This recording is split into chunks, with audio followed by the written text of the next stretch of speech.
নিশ্চয়কৈ আমি আজি কিছু সময়ৰ আগতে NDৰ সকলো সহযোগী দলে আমাৰ পৰৱৰ্তী প্ৰধানমন্ত্ৰী হিচাপে আমাৰ নৰেন্দ্ৰ মোদী ডাঙৰীয়াৰ নাম প্ৰস্তাৱ কৰিছে আৰু সৰ্বসন্মতিক্ৰমে সকলোৱে গ্ৰহণ কৰাৰ উল্লাসত আমি গুৱাহাটী মহানগৰ জিলাৰ এই কাৰ্যালয়ত আজি বিজয় উৎসৱ আমি পালন কৰিছোঁ।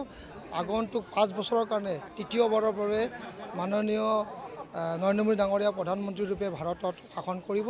নিশ্চয়কৈ তেখেতৰ নেতৃত্বত ভাৰতে আৰু বহুখিনি আগুৱাই যাব পাৰিব আৰু বিশ্বগুৰু যি আমাৰ সপোন আছে সেই সপোন আমাৰ দিঠকত পৰিণত হ'ব। কাৰণ 35 বছৰ অতিক্ৰম কৰাৰ পিছত একেৰাহে ৰাষ্ট্ৰীয় গণতান্ত্ৰিক মৰ্চা আৰু ভাৰতীয় জনতা পাৰ্টি বৃহৎ সংখ্যক আসন তৃতীয়বাৰৰ বাবে লাভ কৰিছে। আমি দেখিবলৈ পাইছোঁ যে ভাৰতবৰ্ষ স্বাধীনতাৰ পিছত 1991 চনৰ পিছত একেৰাহে ইমান বৃহৎ সংখ্যক আসন কোনো এটা দলে পাবলৈ সক্ষম হোৱা নাই। আমাৰ সকলো ভাৰতবৰ্ষৰ সকলো জাতি জনগোষ্ঠীৰ ৰাইজৰ আমাৰ আশীৰ্বাদ আছে আৰু আমাৰ সংসদীয় বৰ্ডত আমাৰ নেতা হিচাপে পৰিগণিত হৈছে যশস্বী প্ৰধানমন্ত্ৰী নৰেন্দ্ৰ মোদী ডাঙৰীয়া। আমি বিশ্বাস ভাৰতীয় জনতা পাৰ্টীৰ কাৰ্যকৰ্তাসকলে বিশ্বাস কৰে আৰু ভাৰতবৰ্ষৰ জনসাধাৰণে বিশ্বাস কৰে যে ভাৰতবৰ্ষ বিশ্বগুৰু হ'বলৈ গৈ আছে।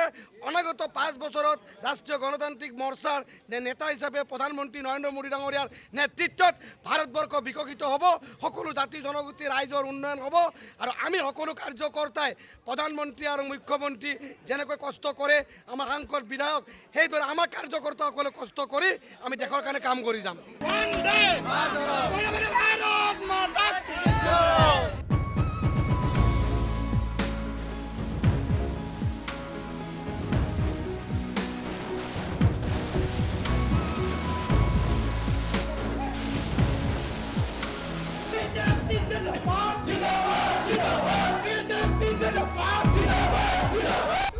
নিশ্চয়কৈ আমি আজি কিছু সময়ৰ আগতে NDৰ সকলো সহযোগী দলে আমাৰ পৰৱৰ্তী প্ৰধানমন্ত্ৰী হিচাপে আমাৰ নৰেন্দ্ৰ মোদী ডাঙৰীয়াৰ নাম প্ৰস্তাৱ কৰিছে আৰু সৰ্বসন্মতিক্ৰমে সকলোৱে গ্ৰহণ কৰাৰ উল্লাসত আমি গুৱাহাটী মহানগৰ জিলাৰ এই কাৰ্যালয়ত আজি বিজয় উৎসৱ আমি পালন কৰিছোঁ। আগন্তুক 5 বছৰৰ কাৰণে তৃতীয়বাৰৰ বাবে মাননীয় নৰেন্দ্ৰ মোদী ডাঙৰীয়া প্ৰধানমন্ত্ৰী ৰূপে ভাৰতত শাসন কৰিব। নিশ্চয়কৈ তেখেতৰ নেতৃত্বত ভাৰতে আৰু বহুখিনি আগুৱাই যাব পাৰিব আৰু বিশ্বগুৰু যি আমাৰ সপোন আছে সেই সপোন আমাৰ দিঠকত পৰিণত হ'ব। কাৰণ 35 বছৰ অতিক্ৰম কৰাৰ পিছত একেৰাহে ৰাষ্ট্ৰীয় গণতান্ত্ৰিক মৰ্চা আৰু ভাৰতীয় জনতা পাৰ্টি বৃহৎ সংখ্যক আসন তৃতীয়বাৰৰ বাবে লাভ কৰিছে।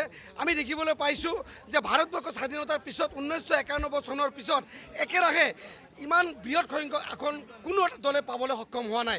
আমাৰ সকলো ভাৰতবৰ্ষৰ সকলো জাতি জনগোষ্ঠীৰ ৰাইজৰ আমাৰ আশীৰ্বাদ আছে আৰু আমাৰ সংসদীয় বৰ্ডত আমাৰ নেতা হিচাপে পৰিগণিত হৈছে যশস্বী প্ৰধানমন্ত্ৰী নৰেন্দ্ৰ মোদী ডাঙৰীয়া। আমি বিশ্বাস ভাৰতীয় জনতা পাৰ্টীৰ কাৰ্যকৰ্তাসকলে বিশ্বাস কৰে আৰু ভাৰতবৰ্ষৰ জনসাধাৰণে বিশ্বাস কৰে যে ভাৰতবৰ্ষ বিশ্বগুৰু হ'বলৈ গৈ আছে।